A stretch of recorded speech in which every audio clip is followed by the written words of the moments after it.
Today I had planned to go out for dinner with my lovely sister, but when it arrived she told me to leave a little later. And for someone who hasn't eaten anything since morning, even a little time is a big deal. I practice intermittent fasting, so I just want to get my meal on time. I thought, let's do this today. I'll make steaks.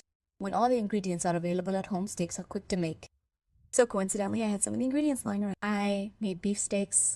First, I made the marinade. Since I had 5 steaks, I adjusted the ingredients accordingly. I added 2 tablespoons of ginger garlic paste, 1 teaspoon of salt, 1 teaspoon of red chili powder, and squeezed a whole large lemon. I also had steak seasoning lying around. I added 5 to 6 teaspoons of it, and then a little oil.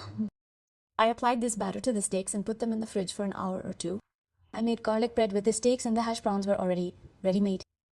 I air fried them. For the garlic bread, I first took some butter, melted it in the microwave, and then chopped the garlic. I like it not with a mortar and pestle, but the crunchy garlic crunch that comes to my mouth. Especially when you make garlic bread, it's really nice. So I chopped it well with a mortar and pestle, and then took some cilantro, chopped it in, and added the garlic to the melted butter.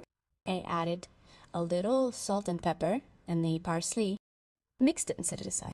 Usually people make steaks with just salt and pepper and garlic, but I made these with spices, so it has a different and nice taste. So I set up the steak pan, I spread a little butter on it and fried the steaks. I also said I forgot to turn on the exhaust fan. It was smoky, not just the entire kitchen, but the living room.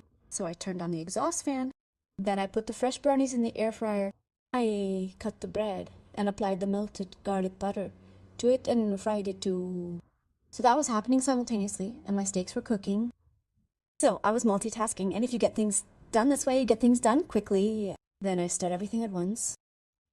I often start all the dishes I have to cook at once. The base is there, but they all get cooked at the same time. And I cook the food until it's piping hot. Steaks in particular are best eaten hot, otherwise they get cold and become completely useless. Then I got the steak board ready. I decorated it a little bit and then put garlic bread on it first. Then I set out the steaks and then the hash browns, and my board was ready. I can't even describe the aroma that wafted through the kitchen. It was so ho-ho-ho, I think it must have been wafting over to our neighbors. It was just kidding. And the food was so delicious. It was so delicious that you'd be licking your fingers. You can make this recipe with chicken too, and these were beef steaks. So I was just saying, it's great that I went out to eat today. Otherwise, you would have missed such a wonderful thing. Make it, and be sure to invite me over for a meal. Okay? Okay, take care of yourself. Bye.